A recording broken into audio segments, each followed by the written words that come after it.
নাকের আগার দিকে সিদ্ধ অবস্থায় নজর থাকবে নাকের আগার দিকে। সিদ্ধ অবস্থায় নজর থাকবে কোথায়? নাকের আগার দিকে।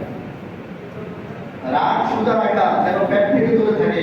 ও আঙুলগুলোর কথা বলে দেখি, আঙুলগুলোকে আমরা সিদ্ধ অবস্থায় মিলাই রাখি।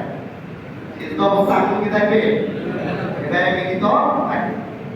এই পরিমাণ জায়গা নিবো, চেহারা রাখার জায়গা খালি মিলাই রাখবো, আর চিন্তা করে থাকবে কানের লোকে বলা। রাগ সোজা রাখা যেন পেট থেকে দূরে থাকে। সিদ্ধ অবস্থায় গিয়ে রাগ এবং পেটকে একসাথে কি করে দিব না, মিলায়া দিব না, একেবারে সবকিছু যাতে দূরে থাকে। এই রাগ আর পেট কি থাকবে?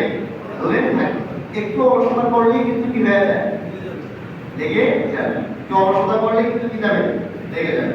ওখানে গিয়ে যদি একদম ঠিকঠাক থাকে তাহলে রাগ আর পেট এটা কি লাগবে না, একসাথে লাগবে না, দূরত্ব থাকবে।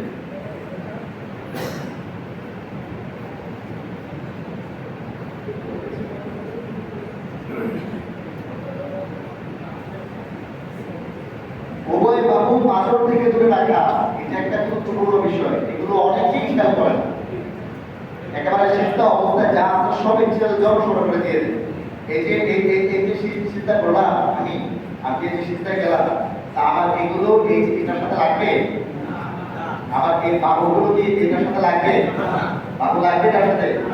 অনেকে একেবারে এতে লাগায় দেয়, রাম টেপের সাথে লাগায় দিয়া একদম কাছুমাছু হয়ে চিন্তা করে। না, এটা নিয়ম না, দূরে থাকবে। এটা এখান থেকে কি থাকবে? দূরে থাকবে।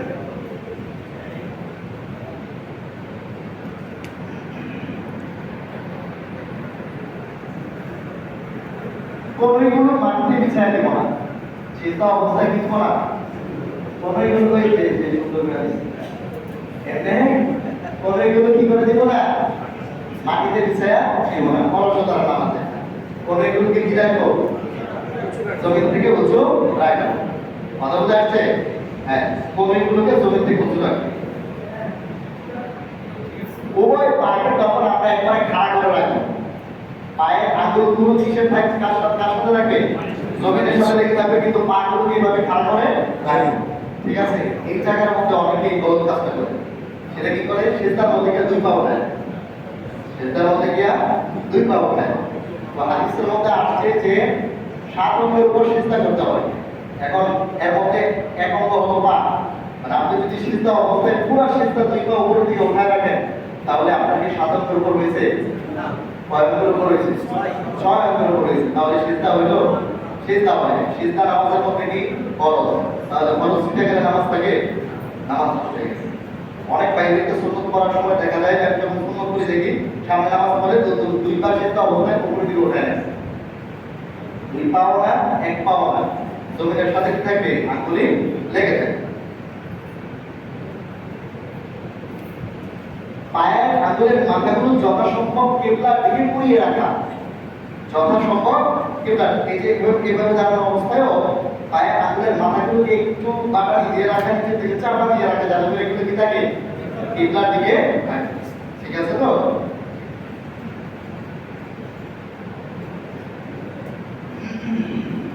দুই পায়ের সাথে ফাঁকা রাখা, গোড়ালি না মিলা।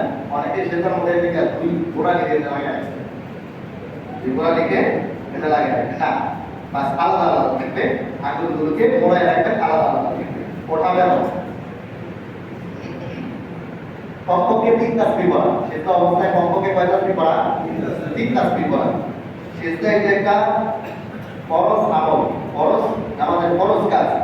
সেটা অবস্থায় অন্তত 1 তাসবিহ পরিমাণ অপেক্ষা করা, এটা ওয়াজিব। রুকুর মধ্যে যেতে বলছি, রুকু অবস্থায় যেমন 1 তাসবিহ সুবহান রাব্বিয়াল আযীম পরিমাণ অপেক্ষা করা, এটা ওয়াজিব। এই ওয়াজিব তরক করলে নামাজ হবে না। ঠিক তেমনি ভাবে সিজদা অবস্থায় যদি সুবহান রাব্বিয়াল আ'লা পরিমাণ অপেক্ষা না করি, অন্তত এটুকু যদি না থাকি, তাহলে নামাজ কি হবে না? বিশুদ্ধ হবে না। তাহলে এই 20টা আমল নামাজ এই সিজদা অবস্থায়, এই 20টা কাজ।